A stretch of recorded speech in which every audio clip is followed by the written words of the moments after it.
My name is Synott and I am a heritage and schools expert. And this here is an insect hotel.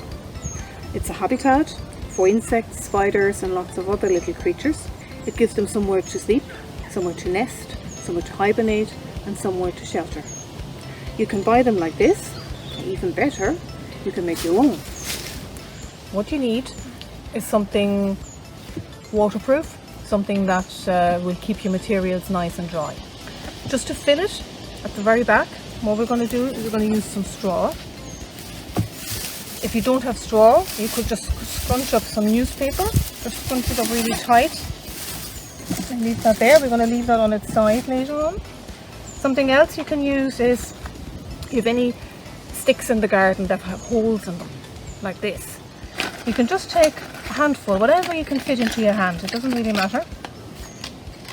Leave that there. And you need a good bit of string, any kind of string will do, and a pair of scissors. And then, this is the tricky bit, you're going to wrap the string round and around, try and make it nice and tight, and there you go, right here into our insect hotel. There you go. Okay, another really good thing to do is to make a little shelter within a shelter that we're going to put in there. So what you need for this is a small water bottle. Again, this is a tricky bit. You need to cut a little bit off, so you have to be really careful using a scissors. Maybe get help again from an adult. And what we're putting inside is some cardboard. All you need to do is to roll it up really tight.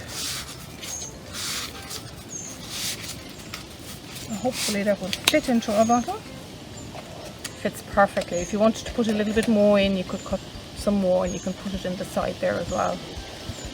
Fits in really snug. And that also goes into our little insect hotel. We have two. We put two of them in, maybe one up here. I have a nice little bit of bark here, which is kind of curled in itself. So that will fit perfectly in there as well. Push the straw back a little bit. Now, just so things don't fall out, what we can finish it off with is cones. Any shape cones, any size cones. And they can go right in there as well.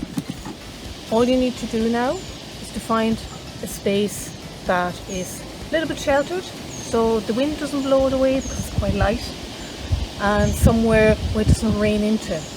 To find out more about bug hotels, have a look at schoolgardening.rhs.org.uk and you'll find lots of tips there.